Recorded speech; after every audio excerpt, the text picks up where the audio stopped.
Welcome to Lecture 11 of How to Read and Do Proofs. Welcome back, everybody.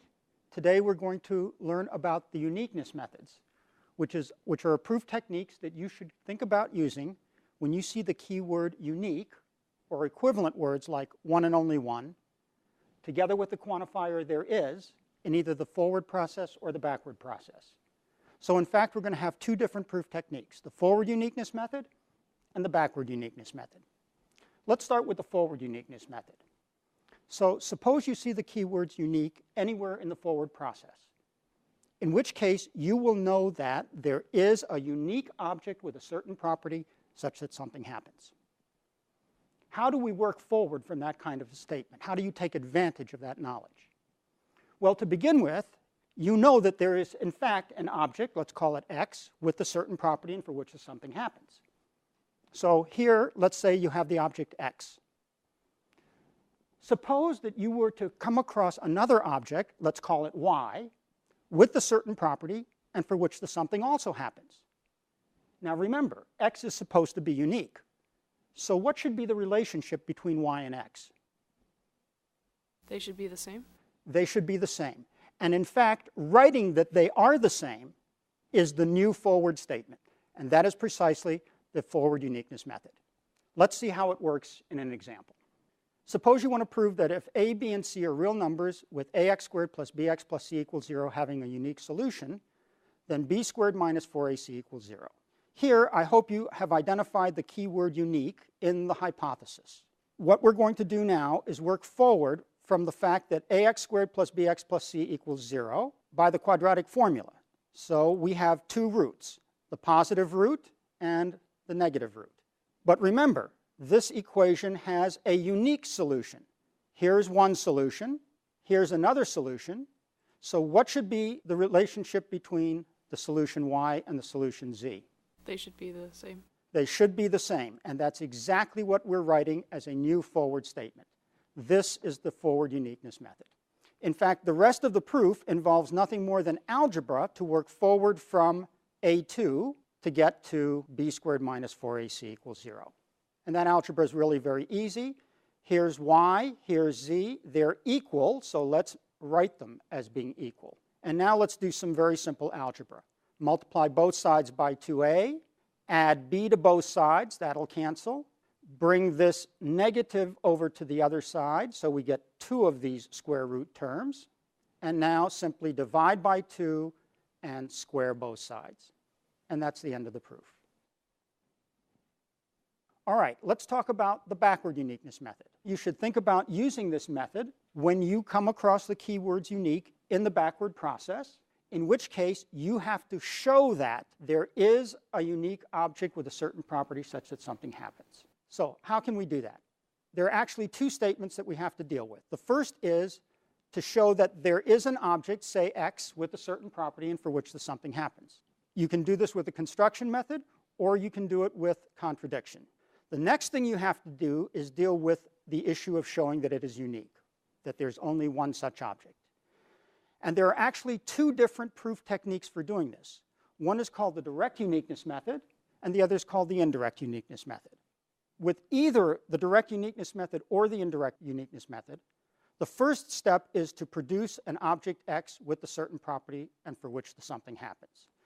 How can you convince someone that x is the only object with a certain property and for which the something happens?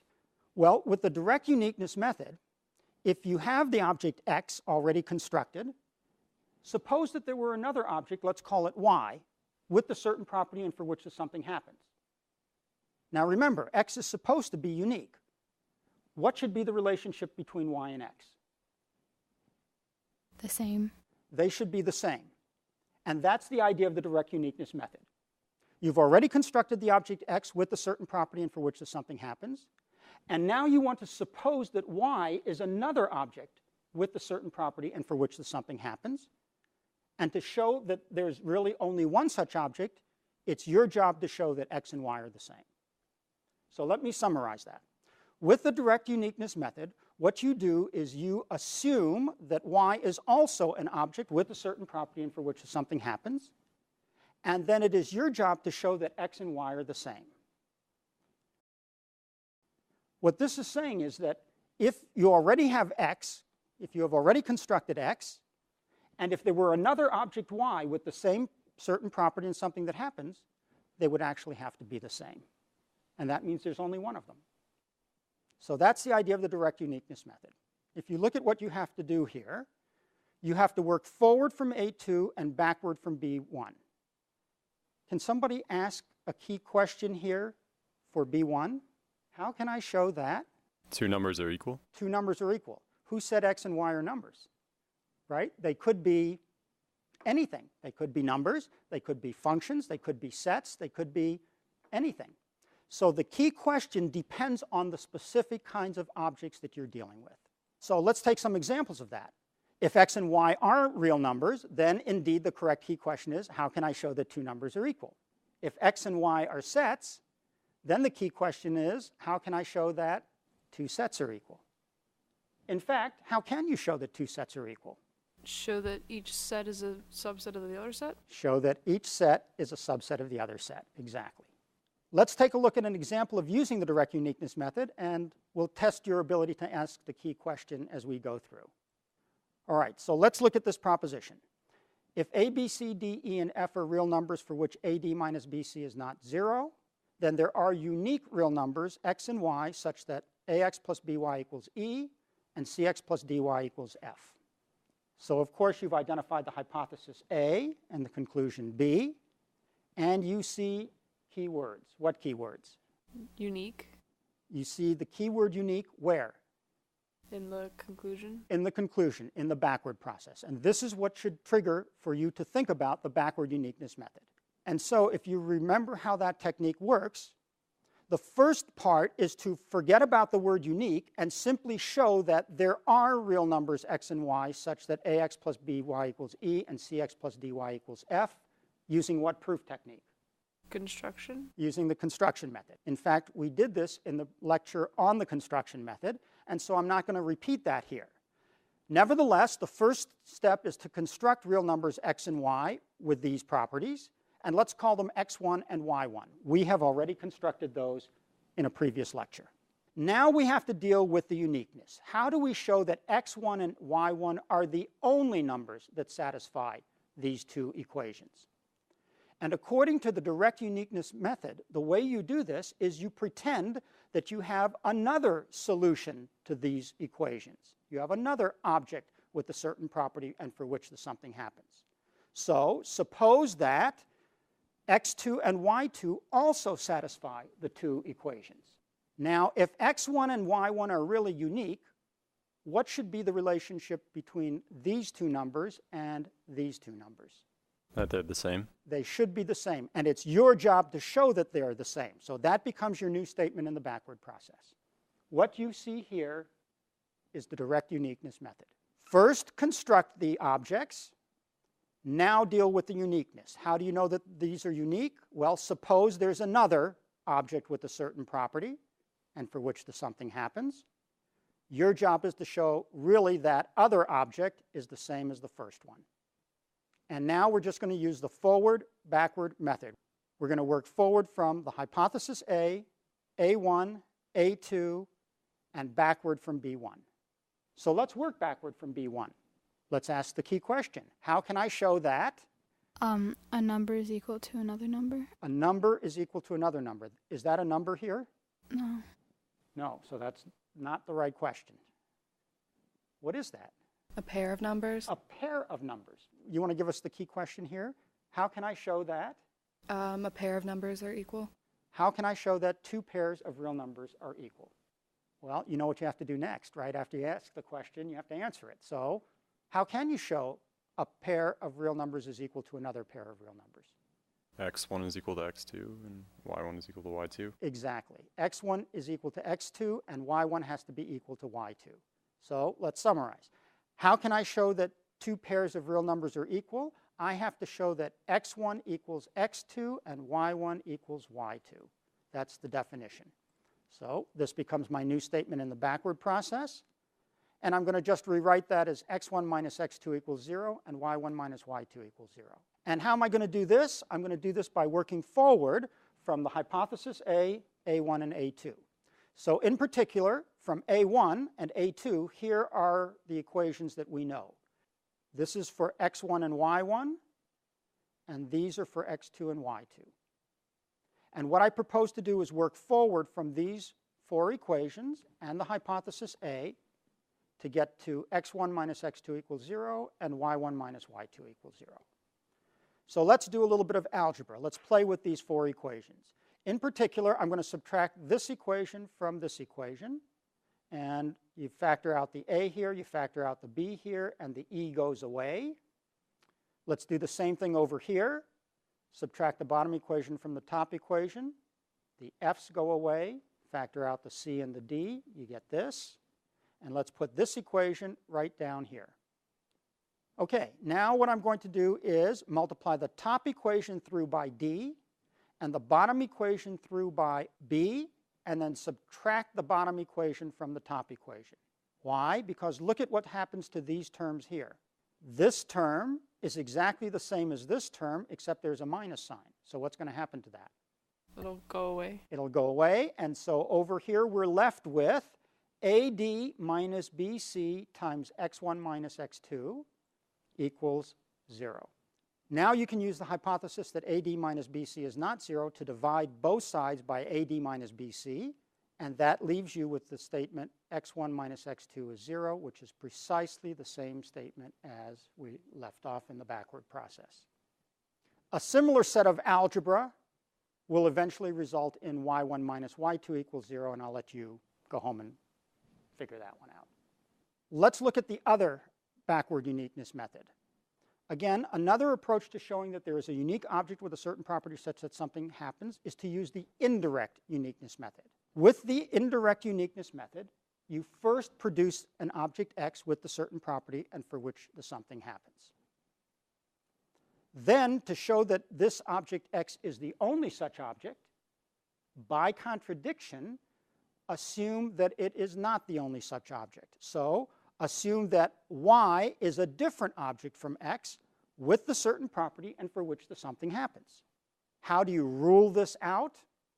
You work forward from A1 and A2 to reach a contradiction. And that contradiction rules out the existence of a different such object. Now let me also point out that when you work forward from A1 and A2, you want to be sure to use the fact that x and y are different. That should help you to reach the contradiction. Let's see this in an example. If r is a positive real number, then there is a unique real number x such that x cubed equals r. Okay, so you've identified the hypothesis A and the conclusion B.